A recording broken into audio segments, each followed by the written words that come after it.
Okay, so this is quite a few days after I did my monthly overview in my budget or in my bullet journal. So I'm going to show you what I've got there. So this is what I was working on and I really liked how it turned out.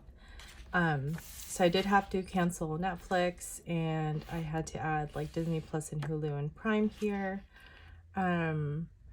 So I do have my to-do list on the side, and I'm going to show you the weeklies because I didn't do that as part of my video. It's sort of just like therapeutic for me to draw the lines, do the markers, and yeah.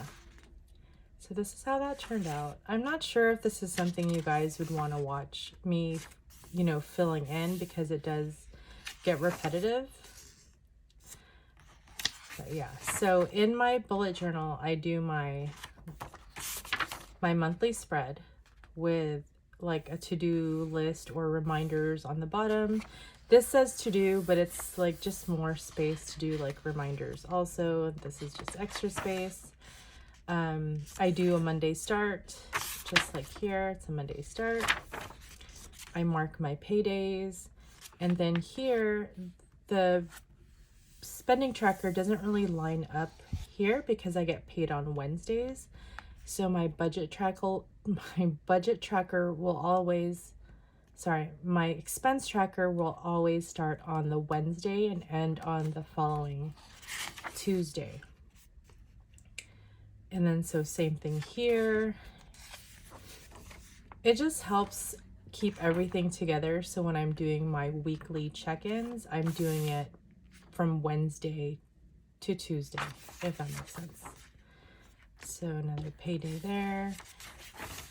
And so that's how I do that. And then let me show you in the front. So this is my this is my paycheck number 1 budget tracker.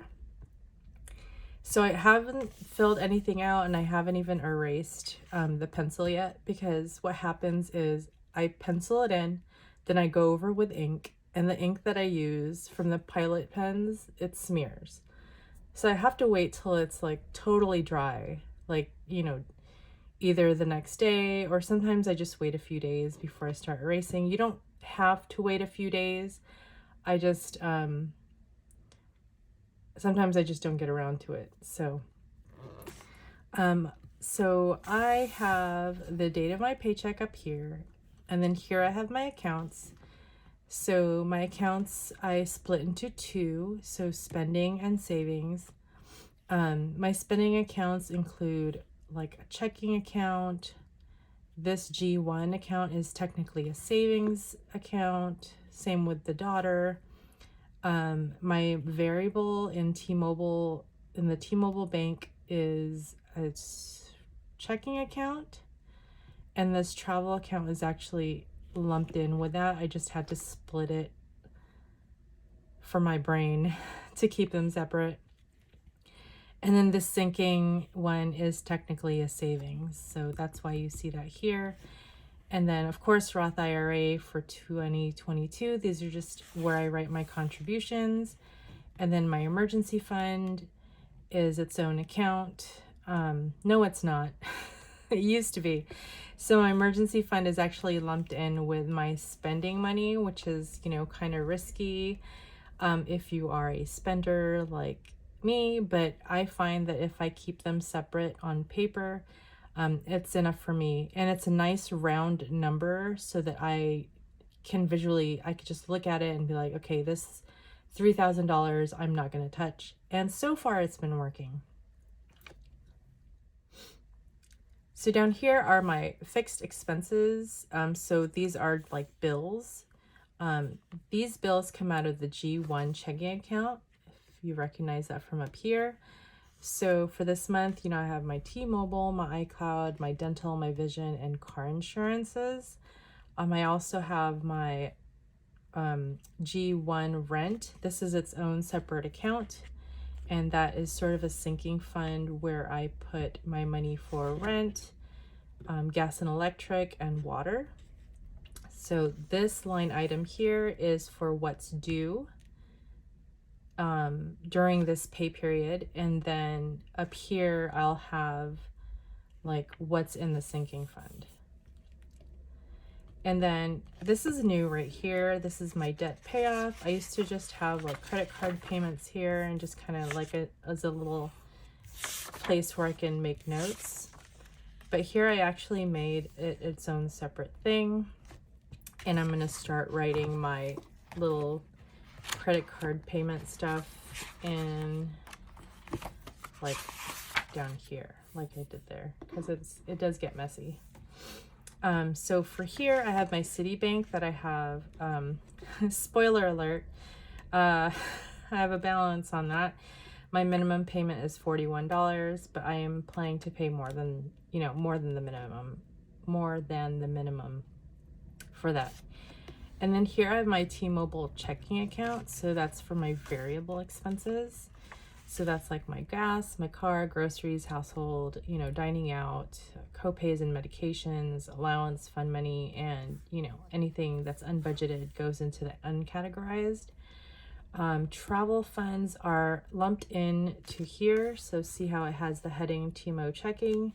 So these are all together, but I did put them in their own separate group here. So that's gas and car for when we travel.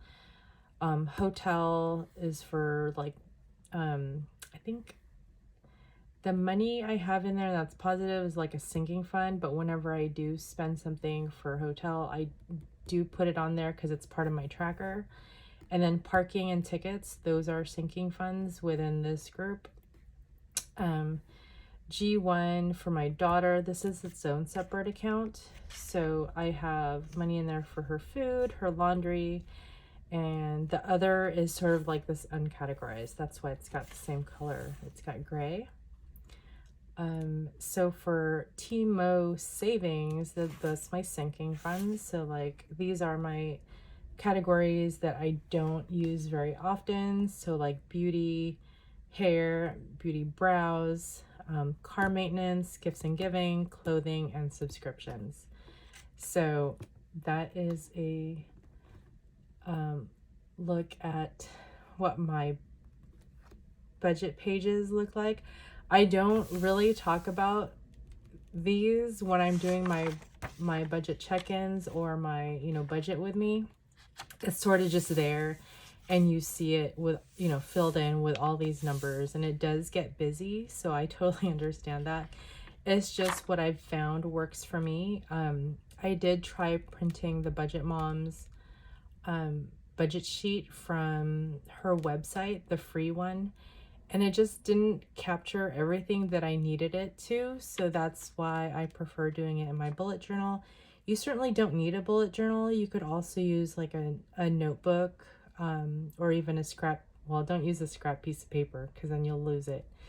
You could do like computer paper, you can use Excel, you can use whatever you want. It's just basically make it work for you. So yeah, that's it for this video. I know it kind of went from like a bullet journal with me to a look at my budget sheets type of video. Anyway, if you have any questions, please leave them down in the comments below. Please like and subscribe if you want to see more content like this. I will see you guys in the next video. Bye guys.